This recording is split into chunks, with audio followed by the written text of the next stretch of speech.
Hello, hello, hello, my kit and caboodles. Look, I was saying hello for like 5 damn minutes. Hold on, it's bad. Yes, like I was a Muppet or something. Oh my goodness, I am back. I felt like a Muppet, like I was running them dead, the Black Muppet. You know, the one that they would show up every so often. I felt like that for a minute. But hey, I missed y'all.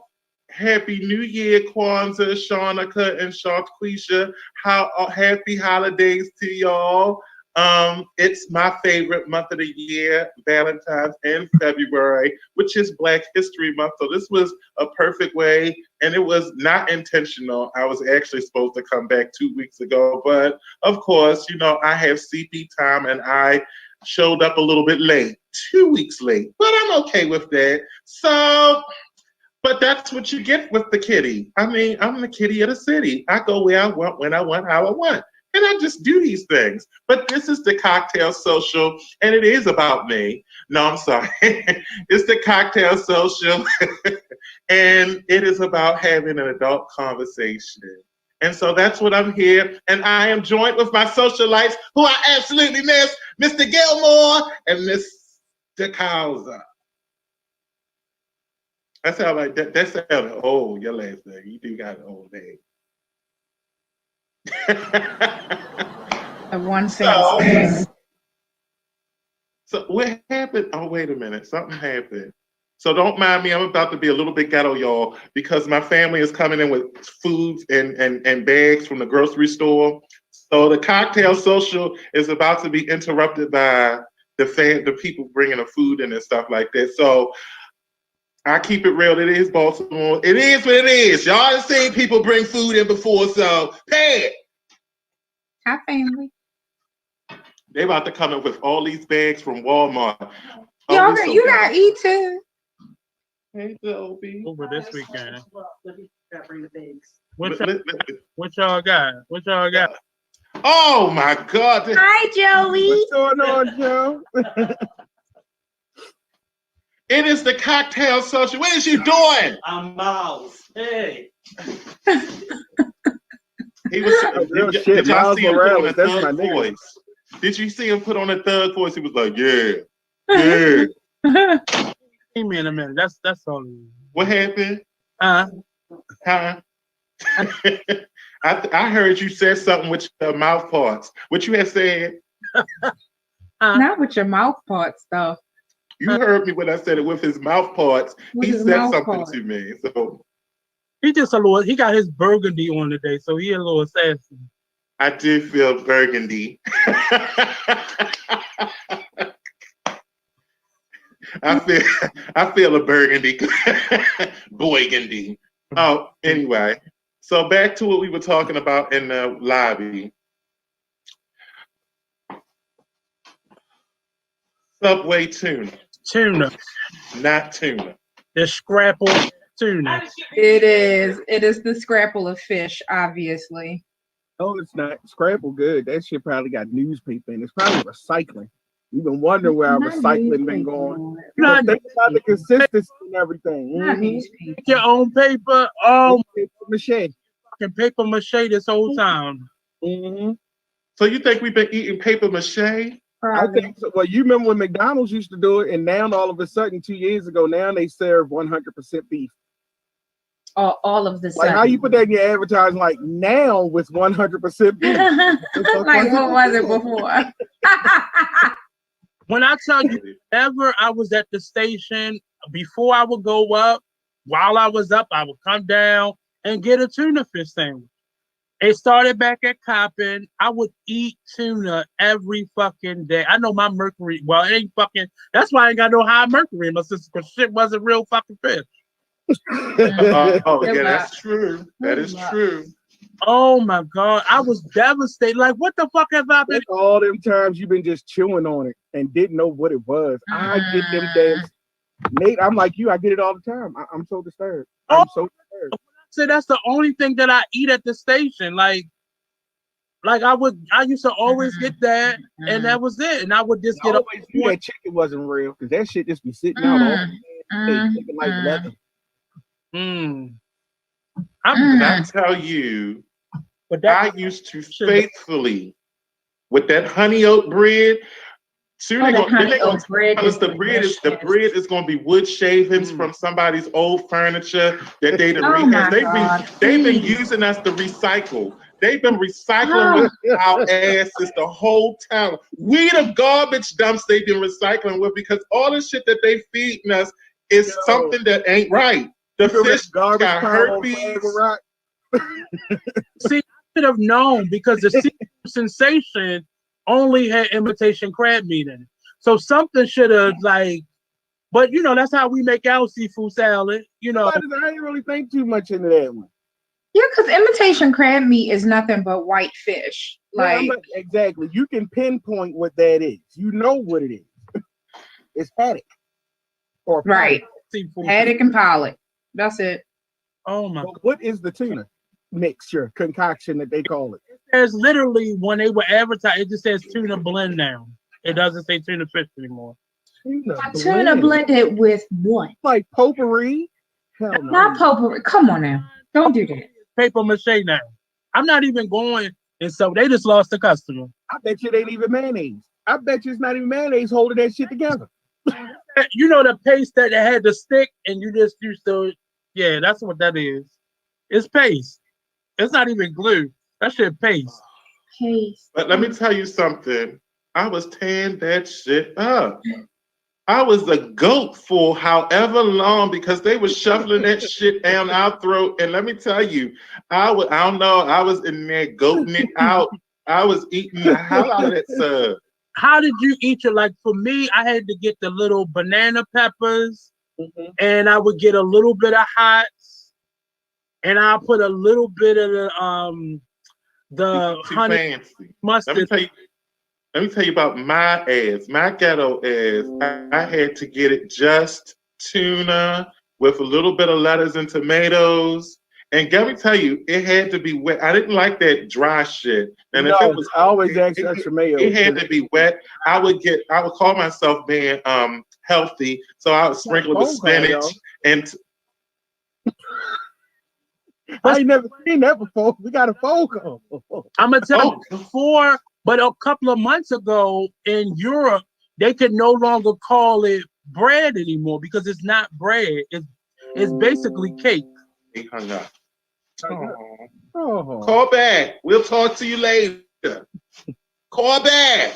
I'm in the house. You see, I'm in the house. Hold on. And I have a cocktail. I misplaced my cocktail.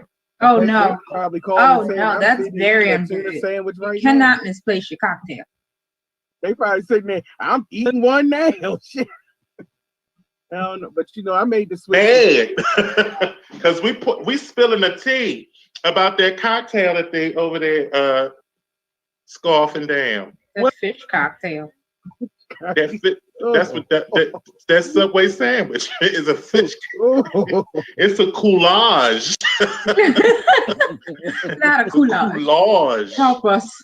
I probably this whole time, and that's why I needed all that shit. Because when I make tuna at home, I don't need all that shit. But then a little bit of onions, a little relish, and I don't normally put up. I don't need all. Yeah, I'm the same. I can eat it just on the bread. Don't need cheese half the time. I can just eat. None of. I don't never add cheese. But at cheese. Subway, I need to put it all on there. Like, but it makes sense because it wasn't tuna. I think deep down inside we knew because they were selling that lunch meat from the summer program. So that's probably we should have known. We should have known. You know what? Let me tell you at this point, but that shit is bubbling one day. Let me tell you about Black people, and this is why I love celebrating Black History Month. Two of my favorite subjects, Black history and love. I like to be able to Black history and love, and nothing I favor more than Black love. Because I love one. I mean, let me tell you, I love some blackness. I mean, and I am colorist. I ain't even gonna lie. Because I love only black. I love all shades of it. I like it from the caramel yellow to the That's from your Skull Tisha black. Campbells to your Wesley Snipes. You Yeah, love it all all. black. Campbell what I to want. Wesley Snipes. From Come Tisha on Campbell here. to Wesley Snipes. You All on it the all. way. I love it. And what I really love about us is because we're resilient.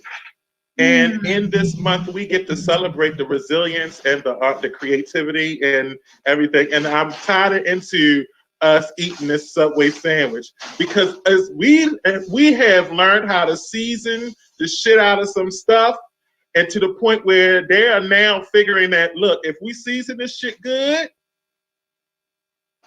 we're gonna eat it. We're gonna eat it. My grandfather seasoned marsh rabbit. Talking I about was dandelion in my green. 20s and found out that was a muskrat. Let me tell you what this brother did. He smothered it in gravy, added some rice. Prepared damn, wasn't he? Mm-hmm. You've been eating I, the whole I time. mean, I eat chicken. It just was a because whole it's muskrat. fried. Yes, it's not marsh rabbit, it's muskrat. If you I go to ain't the ashamed market, to say it. I know it's a whole bunch of them hotep praying to the winds niggas that be talking shit, but I will eat a pig foot as long as you make that Baby, thing what you talking about? I discovered a baked give me a trotter any day. we a resist. baked Let me tell pig you, they foot. give us the scraps. We figured out how to season that and make that thing. Let me tell you, I don't know who in What their they mouth. didn't give us was a tuna concoction. That's I will, you know. At least we knew what the hell it was. I can tell you. I don't know. I can tell you where Wait to a find minute. chitlin, and I can tell Wait you a where to minute. find the. It was as far as they could go with it. Is the cat under the bed? But I really thought But we're expendable. So I mean, who to test the who? This is the first. This ain't You the know first what? time they've tested This some is why- stuff on I us. bet that's why. Okay. Wait, because it's not real food. it was being healthy. Shit. Going on? I know I was fucking up with the bread, so I would get wraps every now and again. So can I say something? I don't know who the hell.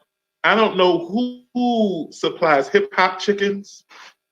Them wings and hip hop chickens. Pigeon. First of all, I don't know. First of all, they need to be sued for killing babies. Because them wings is the wings of babies. Pigeon. Them is cheering wings. They are And whenever I look, You remember? I don't know Tyrone? which malnutrition bird, but every bird, there's never been a healthy remember wing in Tyrone, that though. batch. Tyrone's ever. used to have little wings. Pigeon. Yes. Tyrone's used to have real little wings. They be good as a motherfucker. They be about this Oh big. yes. some pigeons. That's some pigeon wings. You know Pigeon. who else got little ass wings? KFC has disturbingly small wings. Because that's not real fucking chicken. That's not chicken. But you know what? We complain about little teeny tiny wings, but we also complain about them gargantuan wings. Like whose wings are those as well? Buckets. I don't Is that ever what it is? complain about. But I'm sorry. I'm No, sorry. no, because sometimes if you get them object. too big, they I start. don't to want no taste funny. ginormous wing. There's something's wrong with a wing that's too big. I like all things big. I'm sorry. You ever had one of them chickens that start to taste kind of like Chemical X? Yeah, they don't have any real flavor when they get that big. It's something is wrong with it. I I don't want don't it. know about you, but let me tell Something you, wrong my with a favorite big chicken in wing. the I'm world talking is about them real Popeyes. big, ungodly ones. Yeah, something's wrong with it when it's damn near a turkey wing. Even Damn, I turkey love turkey wings. to be that You know, damn. nigga, I love a motherfucking turkey wing. You hear me? Oh, I when only you want go a to the turkey park wing and you- tip. Just the tip. Just the tip. Just the tip. So we've been away for a month and a week or two. What has been going on, socialites? What have The you been world doing? been changed in that month. What you doing? How White so? people Fill went us in. crazy. I loved it. Mm. White people went nuts. Oh my God. Mm. Yeah, they actually went ape shit. They went ape shit. But dressed in buffalo clothing with a shaman. Now, you know, for all our hotep shit, we ain't never raided nowhere with a shaman. Now, I tell you that for damn sure. Well, they Was wouldn't it let us Kanye raise that no said, place. "Have you ever seen a crowd going ape shit?" I can honestly say that I have now. And they was Yeah. definitely going ape shit. They went ape shit like they was monkey climbing the walls and that, and swinging off of balconies. They literally went Yeah. ape shit. I still don't have words for that yet. I haven't formulated like My words are white people. They done did this shit before. This is not outside of their character. but they were so ready, they were so ready. Nate, hold on real quick, because we have somebody that just said Popeyes. And yes, I agree. Popeyes Yes. is blessed from God. It is heavenly Yeah. sent. And all of the nations come together under the sign of Popeyes. Hallelujah, hallelujah, hallelujah. In the name. So that I willed my first real job at 15 and 9 months. Yes, I started on 15 and 9 months. Yes, because that was the age on the permit On the work that you permit. got Yeah. from your guidance counselor. Hello. Even willing to work in the village. I worked in Emerson Village, Popeye. That's how much I loved Popeye shit. You had a real love for it, because them niggas. Yes, you I did. know. I'd have been throwing chicken at it. Here. Used to get stuck up. Nigga, Oh no. grenade before, like it was the village. Like What's that? Wait a I minute. mean, Y'all remember them old school Popeyes that had an old lady in the window making the biscuits? yes, that was the one in Madonna. Oh, That was all of the Popeyes had that. yeah, Hmm. yeah. And I don't That was know, I guess Stop they doing went out that. and hired an old lady, because she be in there. Kneading and rubbing. That was love in them Love it. biscuits. Rub it like you love it. Kneading So and Popeyes rubbing. got rid of the Cajun rice. And the string beans. Oh, the string. They still got string beans and they are still No, they delicious. gone. They gone. Oh, when? Popeyes. They just When? got rid of them. The Cajun rice and Why? the string beans. They said because they did a test, and the audience said they didn't want those. I said it had to be white people. Lies. Their green beans ain't nothing but delicious. It would be white Pork people. in it. And then they kept their god off macaroni and cheese they peddled up. That fucking, and it ain't even like Kraft macaroni. It's like these macaroni and cheese. That box costs like 29 cents. Like, I'm like with that shit. Their green beans were nothing but the truth. They didn't ask the right See, people. I ain't eat those either. I only like that. Their red beans and rice with me That call was on it. That was my thing. The red beans and rice. I was, man. And now, honestly, I might sound old, but I eat that coleslaw. Yeah. Yeah, me too. I like that coleslaw. It's good. I eat that coleslaw. The right That coleslaw real good. You gotta smell it first, because if it has a smell to it, that means they didn't clean it. Don't coleslaw if it got a smell to it. That means they didn't clean that cabbage. Oh, okay. That's a life hack for you. Well, I don't know. I done ate it funky too. Cabbage. I only like my coleslaw spicy. I don't like a sweet coleslaw. Okay.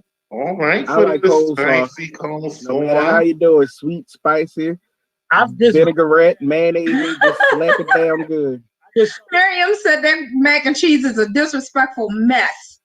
Damn right it is. It's just it tastes like they trying to be like KFC. Like you got the market corner. You don't have to be like KFC. that corn on the cob be on the money though. See, now, you know what? I used to eat the corn on the cob. I did back in the day. And what stopped you? Not me, because the corn would come out the way that it went in. So I said, that's a problem. All right. Digestive tract issues. I understand. It ain't gonna break down, babe. Oh, what a them lips and the people stand. Oh, yeah. Thank you. They see these DSLs going down on the corn tip. They be like, oh snap. Get the 20s ready. And things. I think it's show and tell. No. Putting on shows and giving demos. Yeah, Yeah, and back in the day, that wasn't lip gloss. All you had was Vaseline, and they'd be like, you just like smash on there, like yes, and eat. And you know that the corn was buttery. So when you eat the corn, and then it's nice and glossing over your lips. High blood pressure and obesity. Yes. Chick-fil-A About mac and Chick-fil-A's cheese. mac and cheese. I don't know. I never had that I Chick-fil-A. don't know. Pretty good. It's pretty good. It's not as good as people making it out to be, but it's pretty. Tastes like Caucasians to me. Oh, You know, Now, but Glory Days, if you want to talk about mac and cheese out in Publix, the Glory Days mac and cheese is something to devour. Glory days. It's one of the better ones. It is one of the better ones. But I think they put a stick of butter in each bowl they give you, because that should be greasy and cheesy. Grease. Oh, grease. I like it greasy.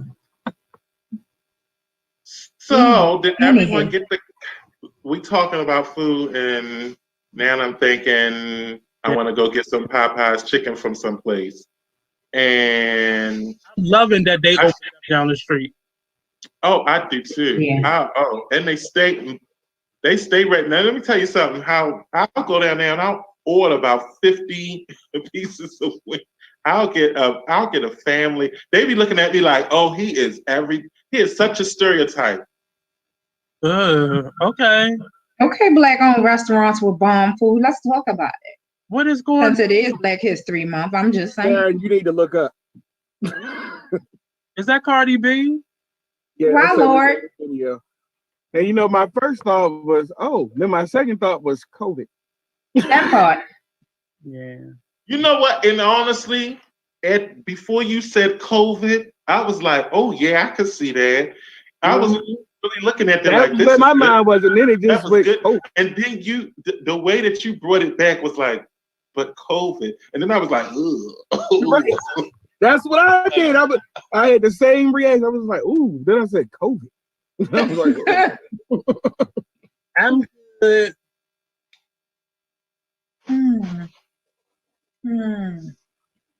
Why? I'm stuck on it. But show it one more time. Show it again for the kids in the back. Show it for the kids in the back. I think one of the most interesting things to come out of all of this in this new year is the lengths that people are going to for attention right now.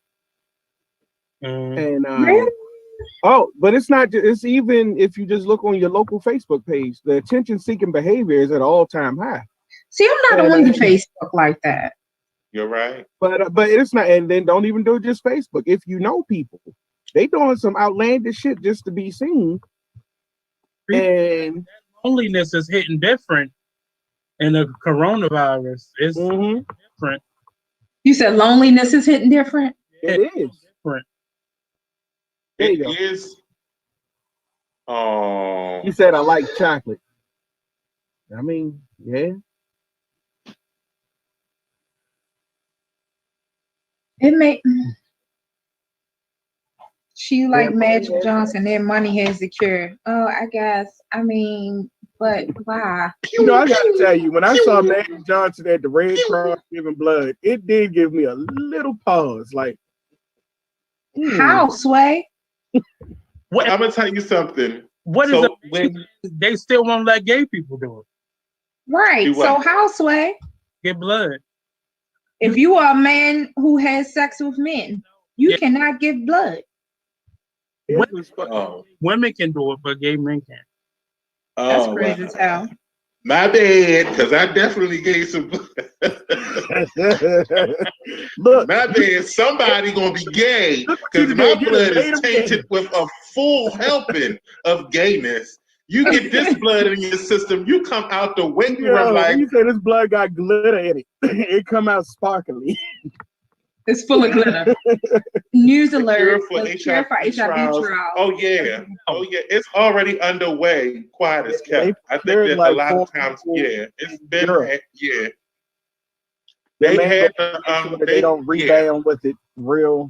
How does that work though? Like, do you inject someone with HIV, or is it that? No, they definitely get someone who probably already has it, because the first people who are going to be up for that cure are going to be people who are already going under probably retroviral stuff. Now, I don't know if they're going to try to go from the article I read. I don't know if they're going for the people who are undetected or if they're going for people who are, where it's just replicating at too fast that they can't keep up. But, these same things where we talk about viral loads and everything, the same conversations you have with any virus. And even with coronavirus, they talk about what is your viral load for that. And so as they've become able scientifically, because I think that's one of the things that is annoying me most about America is that we have this aversion to science. Like we just get really like they start saying science and it's like people go, I don't want to hear it, don't talk about it. And it's the strangest thing. And it's literally the reason why everywhere around us is progressing much faster than we are. But because the science is now there, because undetectable was something that everybody thought would never happen. And then, even with I don't want to get into the whole vax or any of that, but just the science around the vaccine, the fact that it was able to be created as quickly as it was, even though it's based off of 8-year-old research from a Black woman. Like, this is all things that most of the world would welcome. But for some reason here, when we hear science, we get like, we want to get all holy roller about it. Witches. Right, Yeah. And that's what Miriam just said, because people act like science is the devil. Well, I don't think it's necessarily the science. I think it's a history behind, especially like certain populations of people. Yeah, that's my thing. I don't know. Black people definitely should have issues when it comes to how government rolls out. That's my issue. But that is different from the actual science. And then when people say it should be transparent, it is. It's literally right there. But we have completely distracted everyone from reading about it or even learning about it. That now the only thing you're concerned about is her licking old girl in the video, and you only get your information from a conspiracist online. Yeah. And that's how QAnon got so big, because people weren't actually reading about anything. They just been listening to some jackass who kept upping the ante every time something happened. Second, third hand information. Yeah. And it was crazy because then whenever one of their theories didn't come to be, it was kind of like those doomsday people where they just came up with something else. And people blindly followed behind that. And I think that is, the Salem witch trials are such a historical marker for this country because we still follow that thought process. And I want to be very loose with saying we, but Black people have been Americanized to a point at this point where we do follow behind some of those processes as well. But that's what Miriam said. That's the impact of historical trauma. Absolutely. Go ahead, Miriam. Go on, you. Let me tell you, Miss Spalding is one of the few women that, let me tell you, she is sharp. Sharp as a two-edged sword. And I wanted to actually invite her on the show, but she's so busy because of that smartness. She is very intelligent, and then absolutely beautiful. I mean, I'd do it if I was straight, but I'm gay as the day is long, but I'd still do it. She's beautiful. I just say that to say she's absolutely beautiful inside and out. And so I would love to have her on the show. She has a lot of insight about a lot of things. Someone that, picks up a book, reads it thoroughly, and then she challenges what she read. And she's going to even delve even further. Those type of, that's very rare. Huh? You have to read the book when you pick it up. Because a lot of people Exactly. So yeah, I think that I would love to have her on for an interview just to talk about some things, just to socialize with us, just to come on and talk to us about some things. But back to what you were saying, Mr. Gilmore. I agree with everything that you were saying. I agree with everything you were saying. And I think honestly, when it comes to we're going to see a whole shift in medical, because what this virus did, it made a lot of people aware of what it would look like if we were in a situation such as when they were dealing with the bubonic plague, situations that wiped out, and even I think it really, when it started to hit the pockets of the wealthy, when it started to really or like businesses were beginning to shut down, that's when they started to really look at it and say, we might want to address this sooner than later because it's about to get really ugly. And I still think it has the ability to get there. I think that a lot just me personally, I'm glad that everything is opening up, but I know that the mental impact of this experience on individuals that were already under some constraints, you're about to see the repercussions of that. And that's with the young adults and the children. I mean, this is we're about to see a lot, I believe. And I'm just preparing myself for that because I believe that, because we're going to need all of the, we're going to need alternatives to what we've been doing because the stuff that we've been doing is going to be completely ineffective. Mm-hmm. But but we always get these huge shifts at the beginning of the centuries. There was the same huge shift during the 20th century where the things of the 19th century just did not work anymore. And they were no longer effective. And then it took, for them, it took yellow fever, influenza, and a few other things that really shifted how everything started to become.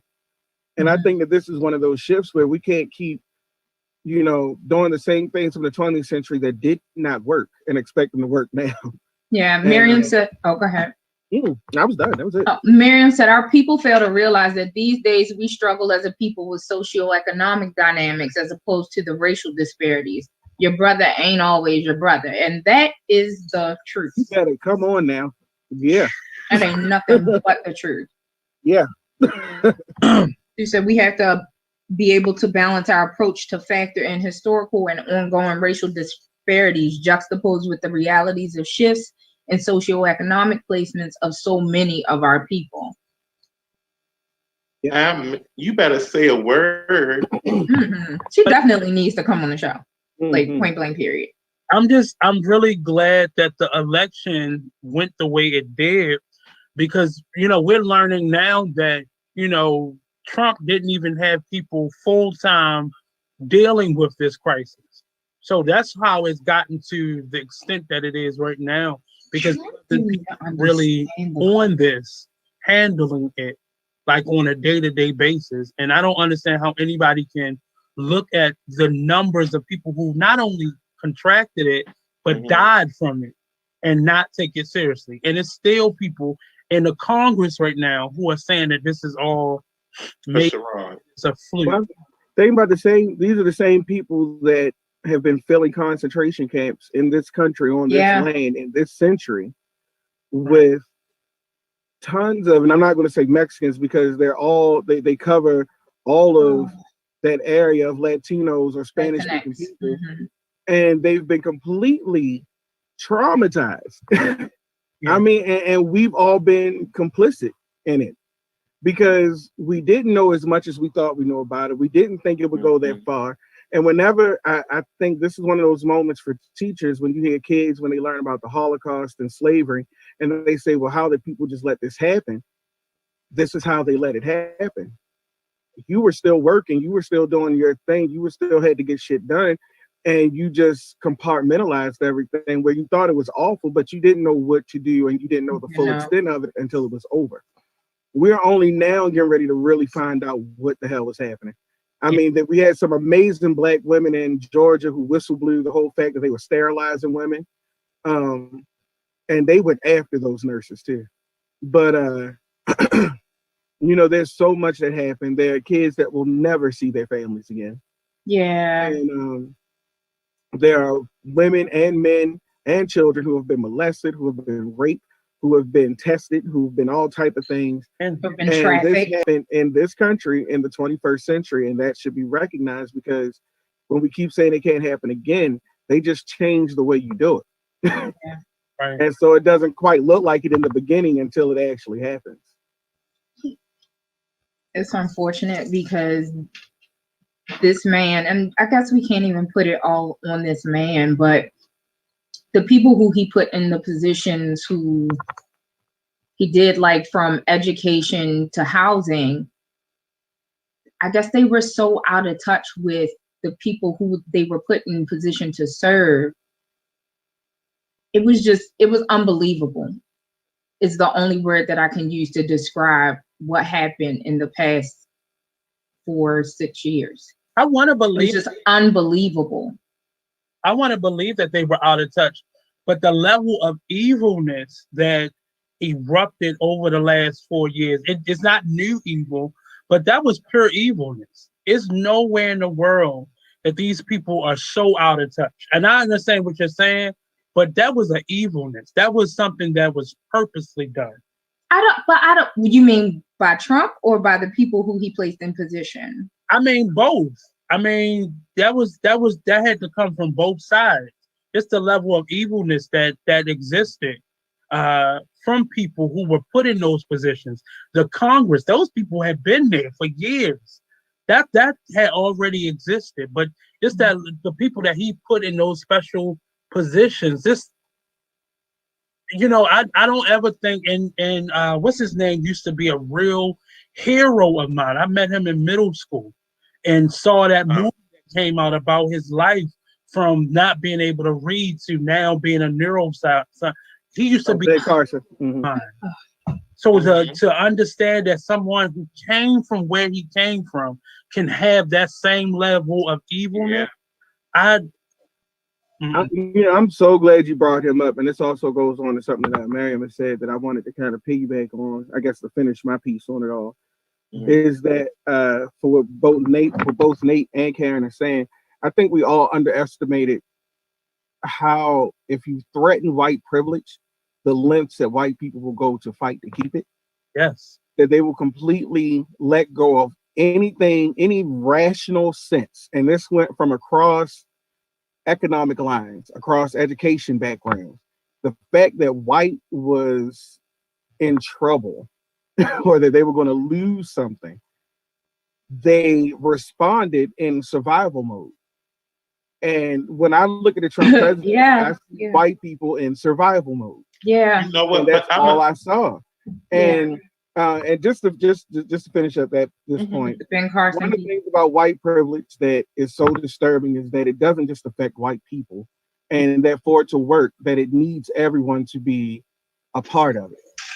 And one of the things that has made me so sad, and not all Black men, but a good number of Black men have really exposed themselves in the past few years. And I think that as our community, as we have to deal with things, we're really going to have to deal with the fact that there are way too many Black men who are okay with that dynamic of white privilege and how they can gain from it and how they can use it, the rules of white privilege, and how they can use it in the Black community to subjugate women, to subjugate, anybody who is gay, to subjugate anybody who is any way different from the straight Black male trope that has been set up for us by white privilege. That Ben Carson is one of those people that he benefited from it, and now he's going to uphold it. But it was amazing. What you're saying, it was amazing to me the types of Black men who were waving the Trump flag, knowing how much that was hurting us in the process. And Black women. What about those two ladies? Yeah, those two ladies, they were used and paid, and they were paid. And also, and they represent such a small number. Yeah. But if you look at the number of Black men who voted for Trump a second time, and then the same Black men who, when you move the conversation of Black Lives Matter away from Black men, when they were protesting this past summer, there was a transgender woman who was beat by a group of Black men and women, but it was led by men, and women jumped in because the men said something to them, who was saved by very conservative Muslim men. Now that should blow your mind right there in the middle of all of that. But it makes so much sense to me because when Tamir Rice was killed, you have an 8-year-old who was murdered within 3 seconds of police arrival. Wow. That is when we should have fucking burned everything down. Yeah. But because he wasn't a Black man, we don't have the same trigger to go out and fight.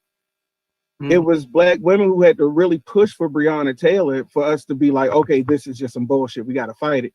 But because we haven't been triggered and moved in that way and conditioned in that way, that we've only been conditioned that if Black men are in trouble, then that's when we need to fight. Because Black men, yes, everything you say about Black men and how they come at us is all very much true. But we can't use that to rule over our community, though. But you saw the swell happen once they realized the origin of Black Lives Matter. Once we uncovered who really started that organization, that's when I saw rows of Black men change and pivot. And it was devastating to me. It would drop any progress that we got. All because it was allegedly a lesbian who was the co-founder of this organization. Yeah, I saw some video footage online of them speaking out, and it troubled me. It really troubled me to see the cancerous, how we become cancerous amongst each other. And that's a condition that was designed to be that way. That's why it's so effective. We always sit back, like at the top of this the segment, we were talking about experimentation, but we've always been experimenting. That's just it. Reading us for work, reading us for roles, we was always experimented on. And the thing is the way to keep us divided was to, exacerbate those differences. It's funny because a lot of those Black men that you were speaking about are individuals that would believe that they were not treated. They didn't feel as though they were a part. I've had a lot of conversations with Black men that said, I didn't feel like I was a part of you. Yeah. And because they connected with that energy on that side, the ideologies that say this is what we feel the same way about some things because I went through that too. I feel like you feel. So I agree. Mm-hmm. Yeah, I think that's why Moonlight was it was a great movie because it told a Black male story. And they could not deny the story because he looked just like them. Exactly. There was nothing about the story that you could separate yourself from. There were always little pieces of it that completely told Black male story, no matter what kind of Black male you are. And it told our story. And I think I agree with you. If we learn to accept the fact that we were brought in this country as capital, and it's nothing more than capital, and that we're still seen as capital and still used as capital, then it may help shift how we respond to so many things. Something interesting happened this month, and it started with Cicely in a way, and once she did, I did a show and I kind of talked about a lot of her movies, and I began to watch all of her movies in the last couple weeks, and one hands down to her for sacrificing a superstar career to do work that tells our direct story. And all of her movies dealt with just the weight of oppression that we had. And whether it was a quote unquote slave movie or something from the 70s or the 80s, and it made me look at Black history a lot differently. It made me look at her a lot differently. It made me look at me a lot differently. Yeah. We have so much to do, and we are our own worst enemy. That's why I'm out of all my heroes, I was so taken back by I can't even say his name. His name just escapes me. But he was a hero because of how far he came.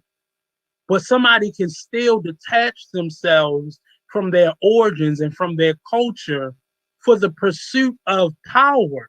And what else did you get from that? You already had prestige. You already had awards and accolades. It was just Bill Carson. Yeah, Right. Ben Carson. stuff. Acceptance. Right. Except, I think that we discount even within our own, on a micro level, how much acceptance and the lengths you will go for acceptance, and how you will change your whole person for acceptance. I know that one of my family's generational curses is acceptance. Mm. And I've seen it in every generation where something happened and they were not accepted, and then you see the slide.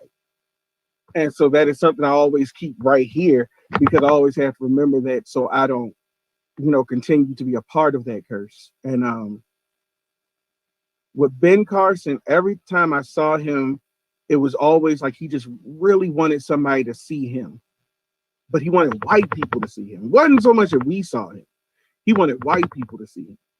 And I One of think the about things that that I whenever, hated the most was when Donald Trump was like, "Look at my black." but how many other people? Paula, the butter lady, the chef woman, Paula Dean. Paula Dean, when Paula she Dean. had her assistant and she told him to get off the wall because he was so black they couldn't see him.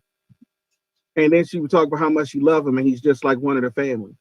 And he stayed. And then even when everything came out, he supported her and stood by her for that. That is, we have a long way to go with socialization.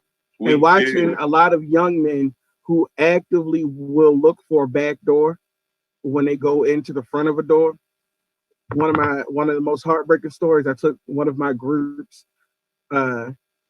These are all young men who were either in the jail system or freshly out. They were all teenagers. I took them to the Walters Art Gallery. They walked in the front door and shut down. They tensed up. They didn't know what to do. They were ready to go. They kept saying, "Mr. Gilmore, we're not supposed to be in here." Mm-hmm. And and then when they wanted to leave, they didn't want to leave the way they came in. They wanted to go out a back door. Mm. So, of course, it had to be one of them whole lean on me moments right there. But, but the fact that is still ingrained in so many of our youngest community members, that says a lot. But you know what I will say? This is what I really appreciated about Cicely Tyson and actresses like Cicely Tyson. And you're absolutely right. Mariam spoke, she stated that Cicely had superior work ethic and maintained the integrity of her beliefs. Mm-hmm. And yes, absolutely. What I absolutely appreciated about her was the fact that she encapsulated the role of a teacher. She had that in her works. She was always, there was a message. He made her life a message. She made what she was doing in her work a message. If you just look at the catalog of the things that she did. And I think that that's the role that has been missing from our society for so long. Adults don't know how to adult because adults are too busy being children themselves. They don't know that with their age, that wisdom that many adults wanted to achieve, wanted to get, even in their spirituality, their growth is dependent upon the wisdom, the amount of insight that they've obtained. Mm. And not only that, but then you have a responsibility to then pass that wisdom on to the generation coming behind. Exactly. Artists like Cicely Tyson, Felicia Rashad, those artists know how to look back and say, I'm not going to come down to, no, I need you to get to where I am. And in order to do that, I have a story to tell you. And they can command your attention because they know that when you speak, you sound like you have something to offer. Like the food is going to be good. It's really the artists, they didn't have these artists now, their addiction, to me is attention. That's the drug. The new drug is attention. You know, no one, you know, before it was taboo to be naked. Now everybody naked. They Yeah, humping look, you all got the over the whole place. silhouette challenge right now. That's what you do. They all over the place. Everybody wants to the point where now you know who's afraid? Actual artists that were paid to entertain. Yeah. Why? Because they have nobody. Now they're seeing that everybody can do it. There is no standard. I don't need to go to school to do this. I don't need to practice that. I rap because I can rhyme. That They're famous for the sake of fame, not necessarily because of talent. And I don't have to rhyme. Now I can just say a long run-on sentence and put a beat behind it. And you good to go. And you don't actually have to be able to sing. You don't. Carry your tune. I'm not so a now believes everything is about a classroom. But when we devalued education and higher education, that was the it for us. Now they got these white people telling us we can go to Test Community College and we can go to Job Corps and get a trade. I hate when know everybody. But you know, Nate, I think that's a double thing though. I feel like there's a part of it where on one hand they push too hard for everybody to go to college, to a traditional 4-year college, and then on the other hand they may have pushed too hard for everybody to go to trade school, when we should really start getting to the point where we push people to be in the best that they can be and learn how to do it. Because I think plumbing is art. The fact that I heard this guy come in and he literally could tell where the block was in the pipe just by hitting the wall, I said, nigga, but how did you do that? But we shouldn't devalue that either. That's my overall point, is that we need to value higher education, and then that test is part of higher, and that all of these are part of higher, but we shouldn't have white people tell us what that looks like and what it means. Yeah, because everybody learns it. We was allowing them to guide our children, guide us. Yeah. Because that means he was meant to be a plumber. Stop sending people to tests that's supposed to be a teacher. Stop sending people to college that's supposed to be, But if I hear one more dude say that, I'm like, what's your major? Oh, I'm an accountant. Do you like accounting? No, they make money. So basically you turn college into test too, because it's just job training at this point. You're not even, you're just there for. So you know what? I'm going to tell you something. That is the absolute truth, and that is the greatest cause of burnout amongst individuals that's dealing with human services. Yeah. And the funny thing is that we all deal in human services. Yeah. Because we all have to interact with people. Yeah. So the fact of the matter is when we get in here, it just really, really baffles me. Yeah. I feel like, so I learned something a long time ago. You know that the scripture, train up a child in the way that he should go. Mm-hmm. The actual translation is train up a child according to his bent, I think the word is. And what it means is according to his natural inclination, right? So if you see that a child has a natural affinity towards taking shit apart, and don't beat them, like teach them how to do it in a constructive way. That child may supposed to be a mechanic, or it's supposed to be a carpenter or a HVAC person. Like, I feel like our children are institutionalized from the time they are small until the time they are grown. I feel like that is something, I feel like it's I don't know the word I want to use to put on it, but I just feel like it is Tracy, beautiful, unnatural to our kids. I feel like we decide how our children are educated, and I feel like that our children should be put into cohorts according to how they learn.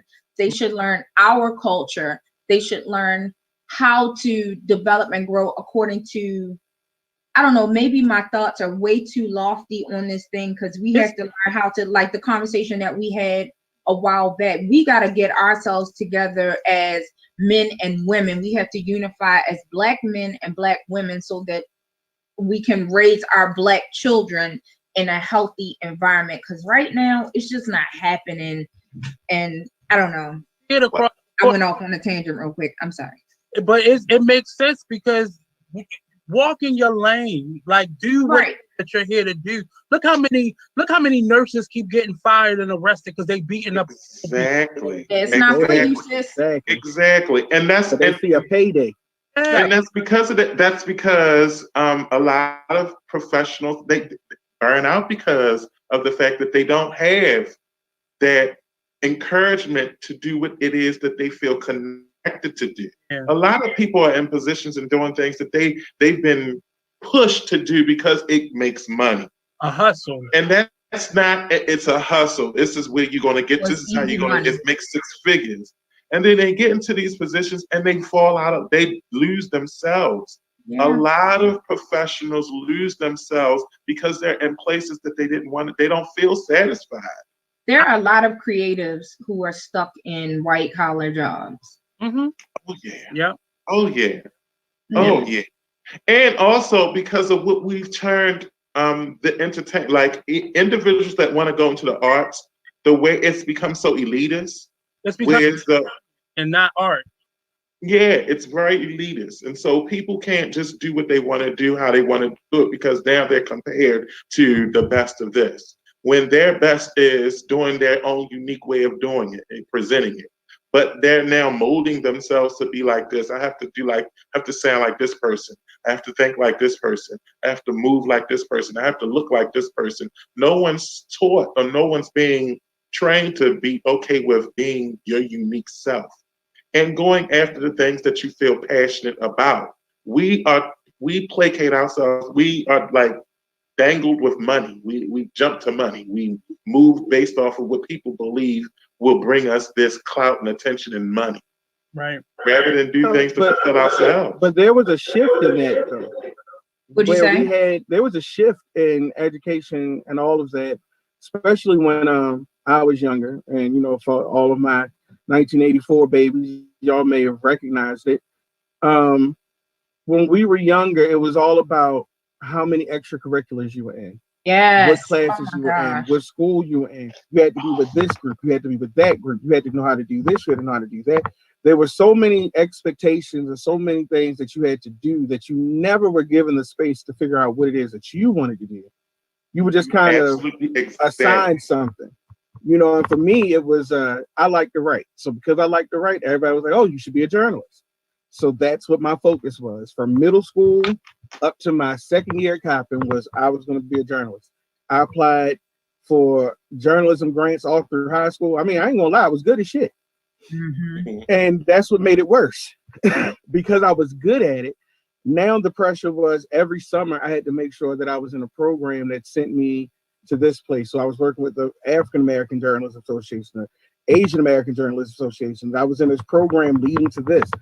And there was so much I still didn't know how to do, but because I could fake it really well, everybody thought I was like, oh, he got it. And when I got to Coppin, it was the first time I had a teacher that saw me and said, you don't want to do this and you are unhappy. And I remember I cried. I just like big nigga tears, just because it was just like, no, I don't. I hate this. I love writing, but it was not, if it had to be my profession to be a journalist, I would lose my mind. But I know how to do it. And it has paid off now because there are things that I could do for myself. That if I want to write, then I can write. But if it had to be my job, if right now I had been 20 years into journalism, I would probably be 10 pounds on crack, shaking in a corner, putting out articles because in my gut, it was not me. That was And I about to just be hated it. And all I could think of was, Jesus was a great carpenter, but that wasn't his calling. Right. That was not his move in life was to build chairs for people, even though he could do it. Let me tell you, I know exactly how that is because when I was back in the day when I was a hoe, I needed a real job and It's apple juice, everybody. Just made me. I wasn't expecting it. Just the way you said it, I wasn't expecting it. I think about those days and I'm like, I don't want to go back to there. I needed a change. I didn't like that job because I couldn't be all that I wanted to be. I was just, so now that I'm in the profession that I enjoy myself and I'm still helping people, but just in a different way. I feel good about myself. Yeah, I just feel like You're supposed to be at though. It's not always as black and white as we try to make it out to be. Real shit.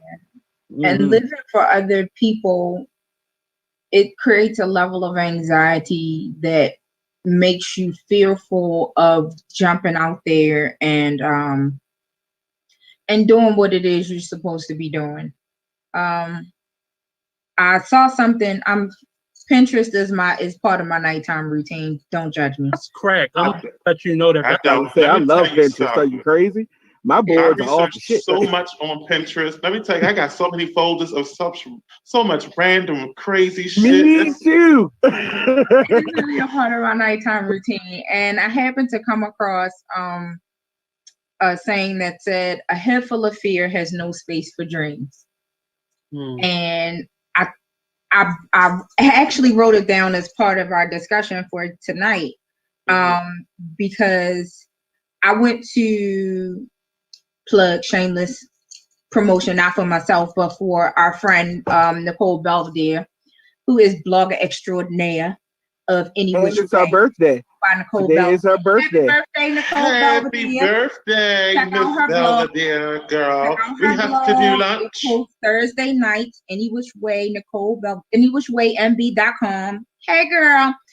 She hosted on January 9th the Power of Vision vision board workshop. I attended via Zoom. It was awesome. And I thought I knew what vision boarding was. I didn't, not really. I thought it was like middle school with the poster board and the glue sticks and the magazines, and I wasn't really here for it. But she gave me a better understanding of planning and things like that. That's the me. And it's good to kind of put your dreams out in front of you Hmm. to kind of give you that encouragement and that push to like just effing do it. And one of my favorite another blogger, and she now has a podcast, Lovey Ajayi, who does I can't, oh Lord, what is her thing? Anyway, Awesomely Lovey. Yeah, she's currently doing a challenge on her podcast called Fear Fighters. She's doing a Fear Fighter challenge. And so basically, like, you kind of got to get out there. And she said that being fearless doesn't mean you aren't afraid. It just means that you aren't letting fear make you do less. Girl, you better say a word. Yeah. And so just like, that's like my 2021 challenge. You know what? Not let fear make me do less. Like all of the things that I say that I want to do for myself, I'm just gonna do it because why the fuck not? If You you know what I mean? if you're having issues with like the vision board idea, like is another step to that is getting an accountability partner because it'll help you stay consistent. But That was what she somebody said. who's not a trauma buddy, Right, a toxic friend, but get right. someone who is going to keep you on board and that you can then give accountability to as well. Yep. She explained about having a planner as part of your accountability and not like holding yourself to like super strict deadlines, but like maybe breaking your year up into quarters or semesters, something that is more attainable goals, using SMART goals and things like that. Like it was an awesome seminar. Quarters thing changed my life. I ain't gonna lie to you. Would you say? That breaking it into quarters changed my life. Yeah. I would try to take everything like I got to go do it now. Like yeah, it was super beneficial. Like not necessarily having some board that you got to pin to your wall, but maybe even just having like a picture frame with just words that only you know what it means. Like something very. We got to have Nicole Belvedere on the show. Plug. There it is. Well, that's without a doubt. Because I, honestly, that is something that is amazing to do. Yeah. It gives, and a lot of times I'm even myself. This that I'm doing, this whole cocktail social for me is a part of that. Because of the fact that I suffer from social anxiety, believe it or not.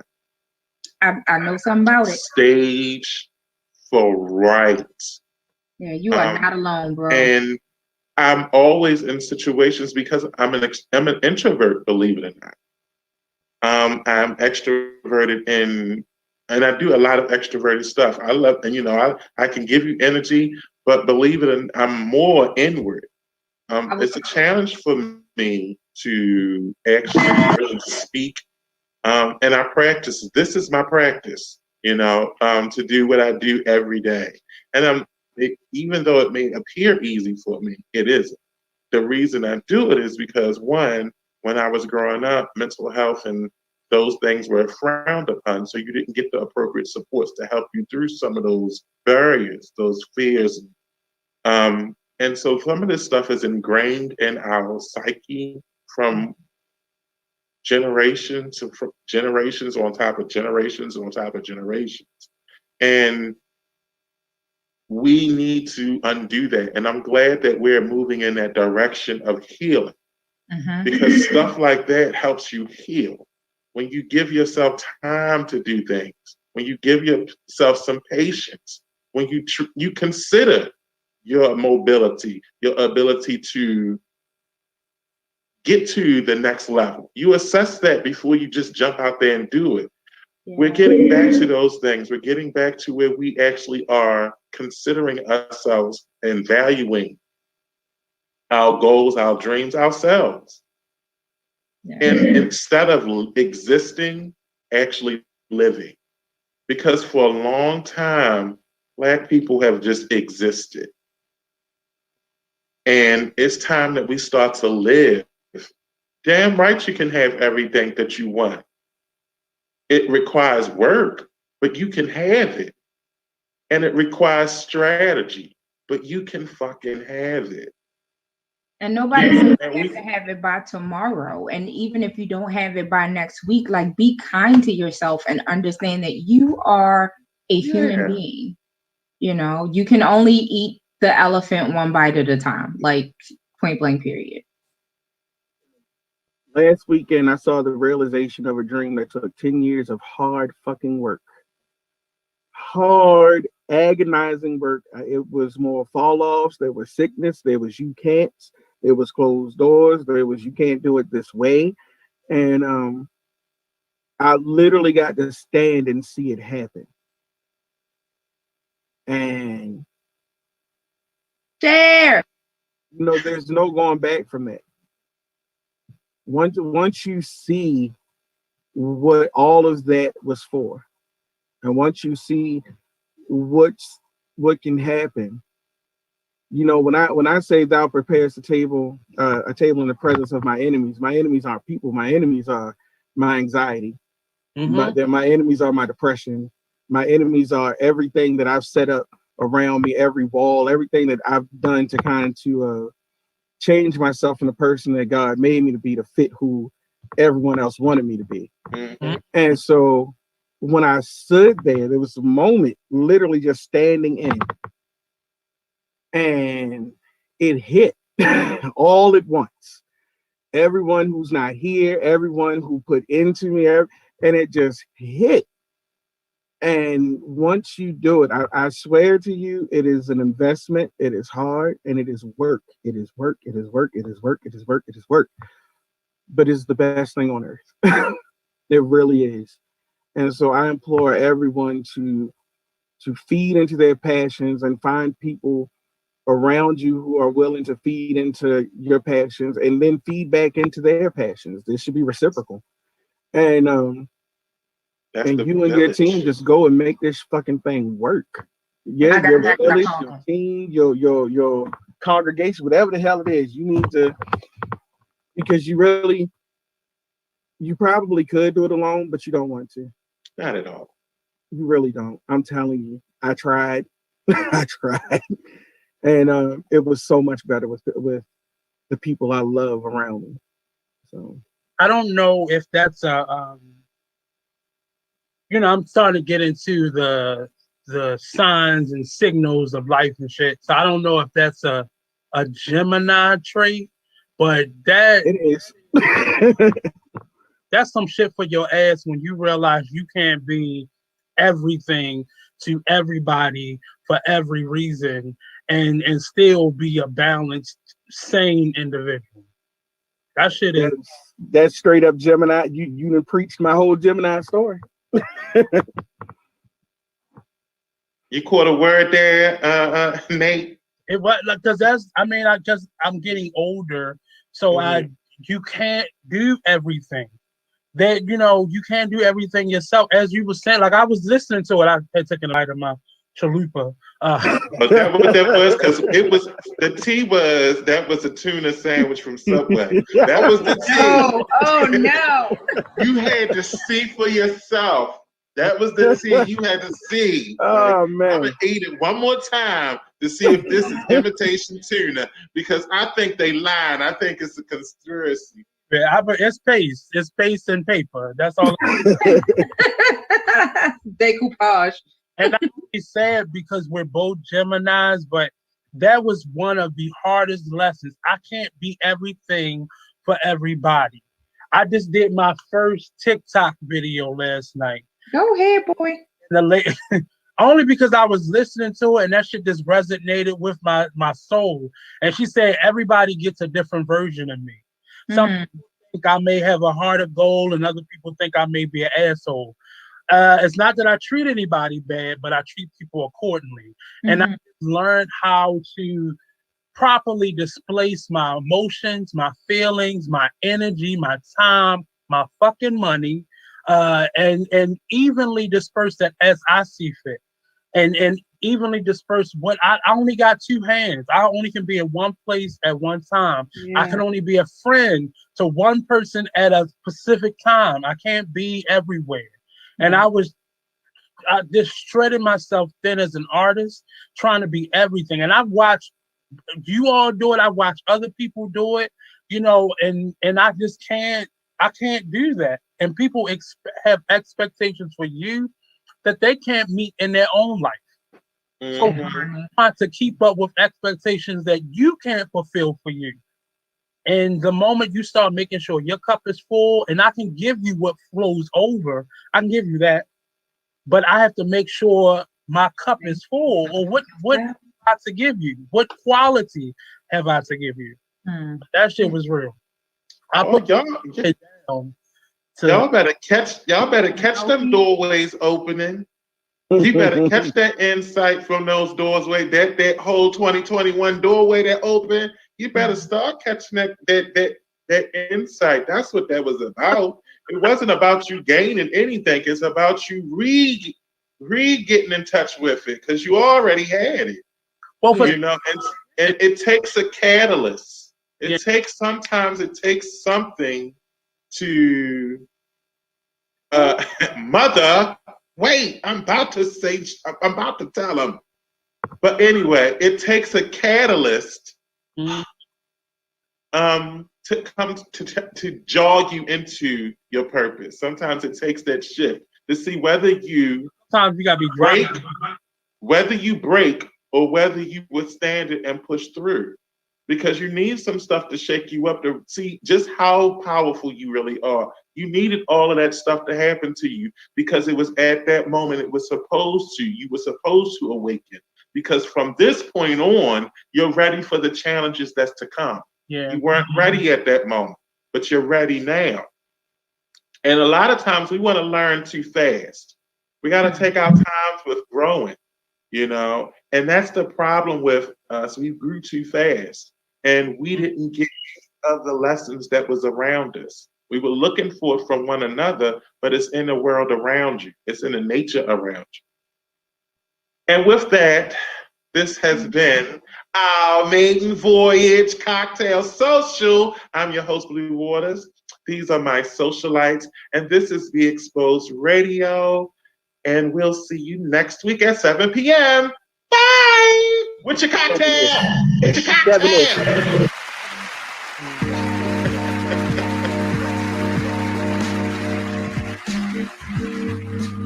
Y'all was good.